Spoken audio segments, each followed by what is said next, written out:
Hey, Mike, what time is it, Mike? It's time to talk, Curtis. Talking straight about leadership traits. Leadership trait talk time, that's right. So, part 2 of our conversation with Steve Dye. Multi-part conversation. Lots of really good information.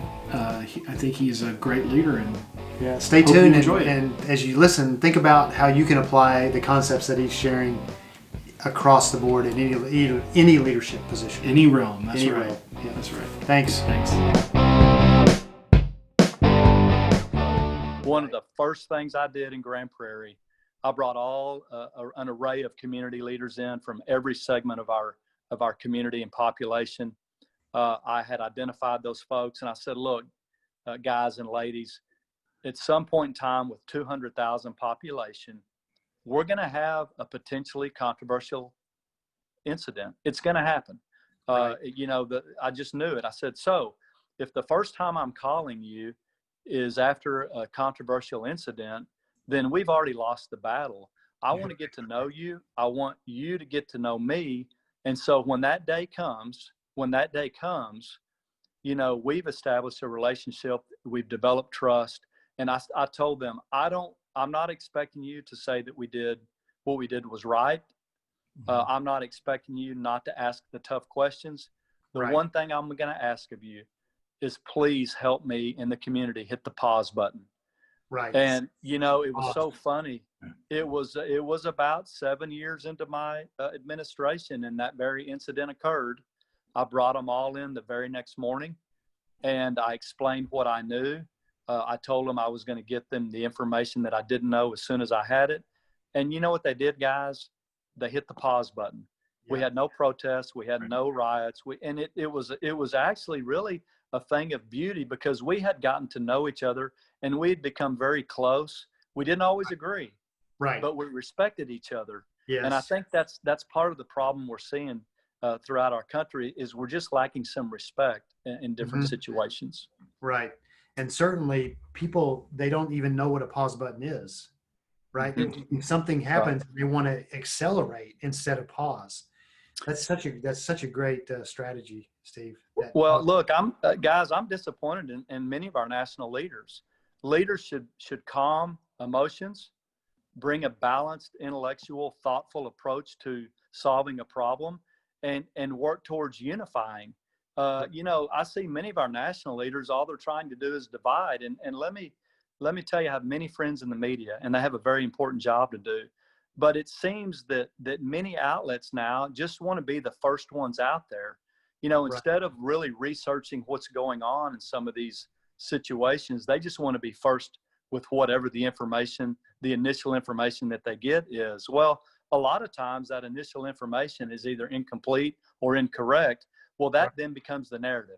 That becomes the fact. Right. And trying to chase, right? Yeah, trying to chase, and direct that narrative is impossible once it's already out there in many circumstances. So we're better than this, and we need leadership that comes in and recognizes, and I'll take police shootings, for instance, of young black males. That's a very important topic in our society right now.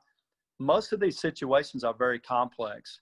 And the reality is, in most of them, there's things that the police officers could have done better, but there's also things that the citizens, particularly in terms of self-responsibility, maybe could have done better. And so we can study these and learn from these. What I'm seeing is now there's an empowerment of some citizens to not feel like they have to comply with police officers. And then the police officers are getting themselves into the corner where they feel like they have to use force. And it's really resulting in deadly controversy, deadly encounters at times. What we need our community to do is, hey, even if you disagree with the police officer, just comply. Then complain. If you comply, then chances are you're not going to get hurt. And then we need to really talk to our officers about listening to people first, having a conversation, trying to de-escalate, only use the force necessary. Guys, when I was a young officer on the streets, I didn't have all the tools on my tool belt. I didn't have a taser. I didn't have pepper spray. I didn't have a baton. So you know what we were really, really good at was talking to people. Right. Thank you. Listening, talking and listening, right? Right. So I think on the police side, we need to get back to a little bit more of that, but on the citizen side, let's respect law enforcement, because 99.9% of your officers are very honorable people. Let's comply with the request, even if you don't agree with it, so everybody can go home safely.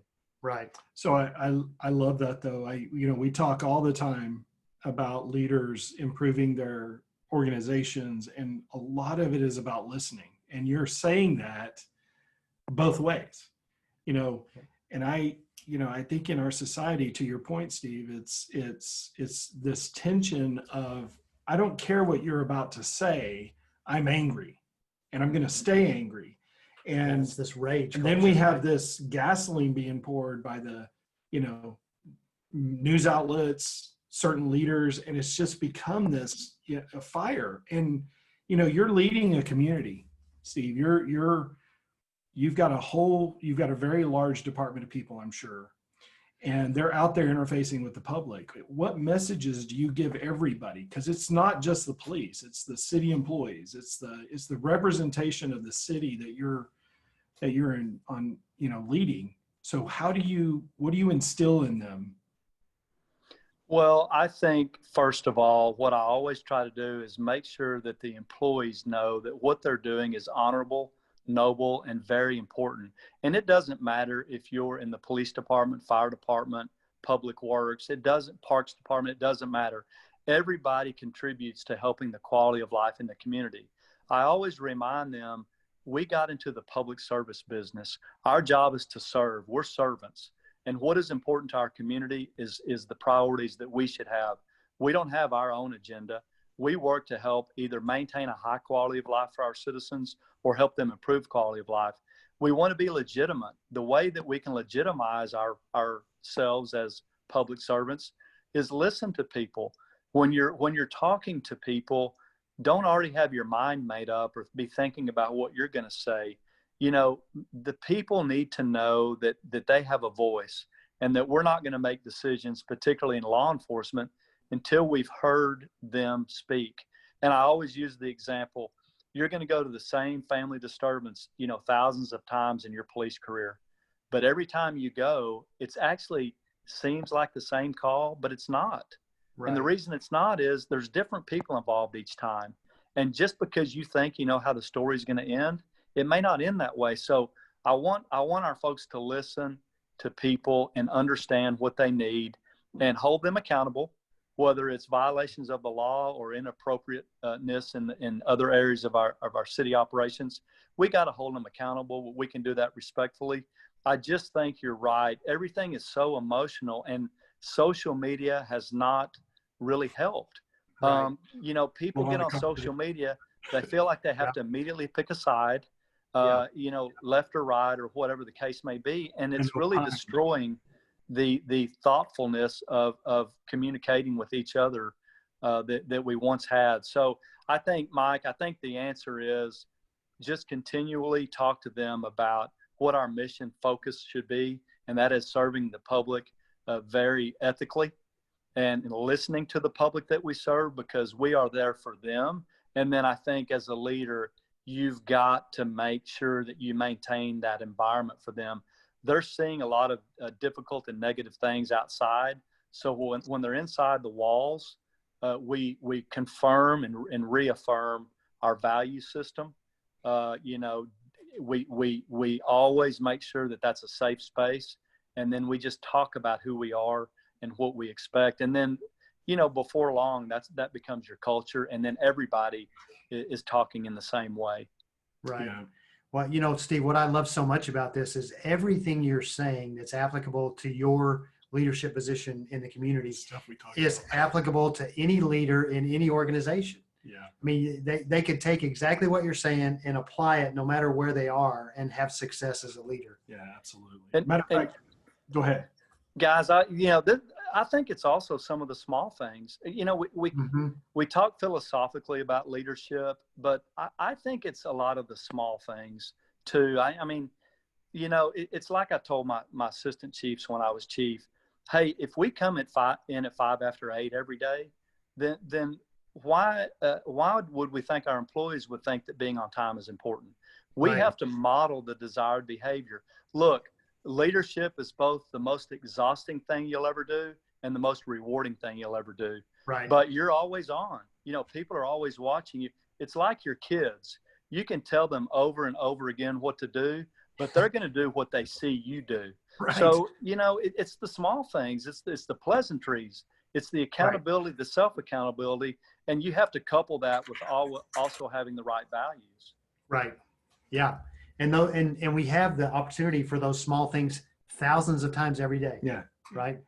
Amen. You know, and hey, you know, one of the things I prided myself on, I had over 500 employees at the police department. Now we have 1,800 in the city, so I can't do this anymore. But one of the things I always prided myself on is I knew everybody's first name. And that's not easy. But to me, whether you're a maintenance worker cleaning the building, oh, and by the way, aren't we thankful for those maintenance workers during COVID, right? So whether you're the janitorial service or you're the chief of police, everybody's important, because the wheel, you know, the hub of the wheel may be, for example, in policing, it may be your patrol officers, but the rest of us are spokes. The wheel doesn't turn without the spokes. So everybody matters and everybody counts, and everybody deserves the respect from their leadership. So in turn, they'll go out and show respect to others. But yeah, I think you're right. You know, the enthusiasm, the energy, even if you don't have it, you got to bring it, because look, hey guys, you're formal leaders too. And guess what? Nobody made us take these positions. We signed up for it. And so we need to step up, and we need to do it the right way. Again, it's very tiring, but it is so very rewarding, isn't it? Okay. What All right. Part 2. Yeah, that was more good stuff. Gosh, how do we top that?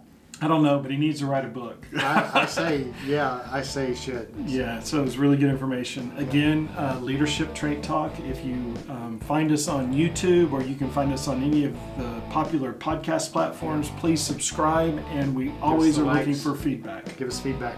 Yeah. Thanks. Thanks for everything, everybody. Appreciate it.